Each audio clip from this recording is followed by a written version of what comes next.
Lenin once said that those who expect to see a pure social revolution will never live to see it. In fact, they merely pay lip service to revolution without understanding what one actually is. Sure, we admire all those revolutionaries who sacrificed, whether through prison, exile, and martyrdom. Their dedication and courage helps us to reach the future. However, in a certain sense, is that not easy? We can all admire heroes from the dead of the Spanish Civil War to the Haymarket martyrs. They are seemingly unblemished and pure. Yet, the disagreement seems to come when a revolution actually takes power and steps into the unknown. Once wielding power, tough choices have to be made. A revolution has to survive if it is to keep its promises. It has to resist counter-revolution from within and from without. Most importantly, it has to win, and in order to do that, it has to make difficult choices. Too often, organizations such as the Cheka, the instrument of the Bolshevik Red Terror, are condemned outright as being in some sense a betrayal of the revolution. Far from it, the Cheka was necessary to carry out the revolutionary mission. Before moving on to the Cheka, let us look at the anarchists for a moment. That anarchists are revolutionary anti-capitalists, I have little doubt. That they seek the destruction of the state is true. Many anarchists are more revolutionary than too many Marxists who hide behind a reformist mask. While anarchists often have a good sense about what in capitalist society needs to be overthrown, they don't know where to go from there. Or rather, they have vague ideas that don't match up to the reality of a revolutionary transitional process. Take this passage from Bakunin's Statism and Anarchy against revolutionary dictatorship. And if the state is needed to emancipate the workers, then the workers are not yet free. So why call it a people state? By our polemic against them, we have brought them to the realization that freedom, or anarchism, which means a free organization of the working masses, from the bottom up, is the final objective of social development, and that every state, not accepting their people state, is a yoke, on the one hand giving rise to despotism, and on the other to slavery. They say that such a yoke, dictatorship, is a transitional step towards achieving full freedom for the people. Anarchism, or freedom, is the aim, while the state and dictatorship is the means, and so in order to free the masses, they first have to be enslaved. Upon this contradiction, our polemic has come to a halt. They insist that only dictatorship, of course their own, can create freedom for the people. We reply that all dictatorship has no objective other than self-perpetuation, and that slavery is all it can generate, and it's still in the people who suffer it. Freedom can only be created by freedom, by a total rebellion of the people, and by a voluntary organization of the people from the bottom up. Let us clear up some confusion here. First of all, Marxists, like anarchists, believe it is necessary to smash the old capitalist state apparatus, not to seize it, during the revolution. Secondly, Marxists want rule from the bottom up by the workers and the oppressed. So far, it would seem that Marxists and anarchists are very much in sync. Now let us stop. Where do Marxists and anarchists diverge? Well, Bakunin dismisses out of hand any revolutionary dictatorship, saying it merely perpetuates itself. The people should just organize themselves in freedom. All well and good. Yet what about in real life? When a revolutionary occurs, there's a lot of dust left in its wake. The old ruling classes, feudal and or capitalist, will not just go quietly into that good night, i.e. letting go of their privileges. There is also the need to continue the revolution against old ideas and culture. Foreign powers will not just let a revolution stand without attempting active subversion and intervention against it. Take your pick of revolutions: Russia, China, Spain, Cuba, Vietnam, Nicaragua. I could go on, but you get the point. Let us look at the Russian Revolution of 1917. The Bolsheviks came to power in a devastated and ruined country.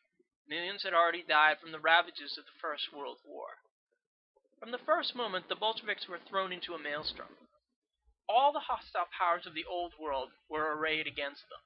If the Bolsheviks had been loyal to a pristine revolutionary theory, they never would have taken power. That rather, they would have shrunk back and washed their hands of the matter. Yet the Bolsheviks dared. They took power, and with it, all the consequences of that power. Historian Isaac Deutscher describes the situation of the Bolshevik Revolution as follows. Then comes the great tragedy of the isolation of the Russian Revolution, of its succumbing to incredible, unimaginable destruction, poverty, hunger, and disease as a result of the wars of intervention, the civil wars, and of course the long and exhausting World War, which was not of the Bolshevik making. As a result of this, terror was let loose in Russia. Men lost their balance. They lost, even the leaders, the clarity of their thinking and of their minds. They acted under overwhelming and inhuman pressures. I don't undertake to judge them, to blame them, or to justify them. I can only see the deep tragedy of this historical process, the result of which is the glorification of violence." End quote. Deutscher is not undertaking a glorification of what occurred during the days following the revolution. He's offering, though, understanding. The Bolsheviks wanted their revolution to survive, and as a result, they had to get dirty. Compare this with the anarchist Voltaire, who had been in Russia during the revolution. He says that, and I quote, "Instead of simply rallying to the workers' aid in their efforts to carry through the revolution and emancipate themselves, instead of helping them in their fight, the role which the workers had in mind for them, instead of fulfilling that role, the Bolshevik party, once in power, ensconced itself there. Of course, as absolute master, there it was quickly corrupted. It organized itself into a privileged caste, and thereafter it crushed and subjugated the working class, so it's exploited in new ways for its own benefit." End quote. You would think from reading this that there was no civil war or intervention. It seems that the Bolsheviks' actions were merely due to the corruptions of power. Their centralism and repression were just to rob the masses. In Voltaire's mind, it would probably be better to go down in defeat like the Paris Commune in purity, rather than be victorious with dirty hands. What the Bolsheviks and other revolutionaries confronted in power were the dispossessed classes who sought to return to power. Perhaps the Bolsheviks could have put the whole thing to a referendum in the hope that it would work itself out peacefully, or they could assume responsibility and forge ahead. As enemy armies rallied across Russia to put down the revolution, the Bolsheviks organized their own regular Red Army to fight them, a seeming violation of their principles. In the face of terrorism, subversion, and counter-revolution, the Bolsheviks created the Cheka to eliminate conspiracies. Thus the Red Terror, in response to the White. If the Bolsheviks wanted to win, they would have to get down and dirty. Keeping their hands clean was bound to lead to ruin. This is not to say that these were easy choices. Going to war or rooting out counter-revolution imply a choice. The consequences of that choice can be hard. The consequences can even be inhuman. The anarchists only see a betrayal of principles when the Bolsheviks resorted to these methods. Perhaps the Bolshevik dirty hands were in actuality a true fulfillment of what a revolution entailed. If we are serious about revolution, can we dismiss out of hand those who made the tough choices by denying that the choice exists? The Cheka was an organ set up to find and root out conspiracies, terrorism against the revolution. It often resorted to arrest without trial and summary execution. Its methods were harsh. Some may say that the methods of the Cheka were a little different from those of the Tsar. A certain revolutionary by the name of Trotsky answered this objection as follows, and I quote, "The terrorism of Tsarism was directed against the proletariat. The gendarmerie of Tsarism throttled the workers who were fighting for the socialist order. Our extraordinary commissions, i.e. the Cheka, shoot landlords, capitalists, and generals who were striving to restore the capitalist order. Do you grasp this distinction? Yes, for us communists is quite sufficient. Perhaps we should ask at the same time, was the terror inflicted on former slave owners during the U.S. Civil War the same as the terror suffered by the slaves?" The viewer can make up his own mind. In fact, those who rail against the terror of the Cheka and other revolutionaries often forget that it is born out of the old world of capitalism. It is a system sustained by violence, exploitation, and the jackboot. That terror has lasted for centuries, inflicted untold misery on the masses of the population. However, those at the top, capitalists, nobles, and their hangers-on, live in luxury with hardly a second thought about how their system is maintained most of the time. When those privileges are threatened, even in the smallest way, let alone in mass revolutionary upheaval, the rulers do not hesitate to bring the full force of terror upon the masses. The ruling class is never left peacefully, and to get rid of them can mean dirtying one's hands. Or as Mao said, proper limits have to be exceeded in order to right a wrong, or else the wrong cannot be righted. End quote. That is precisely what the Bolsheviks did. Victor Serge, an anarchist who recognized this truth, says the following: terror is powerless, and even then, only in the ultimate reckoning, when it is exercised by reaction against a class which has rebelled through the laws of historical development. Against the reactionary class, on the other hand, which is reluctant to leave the stage, it cannot be efficacious.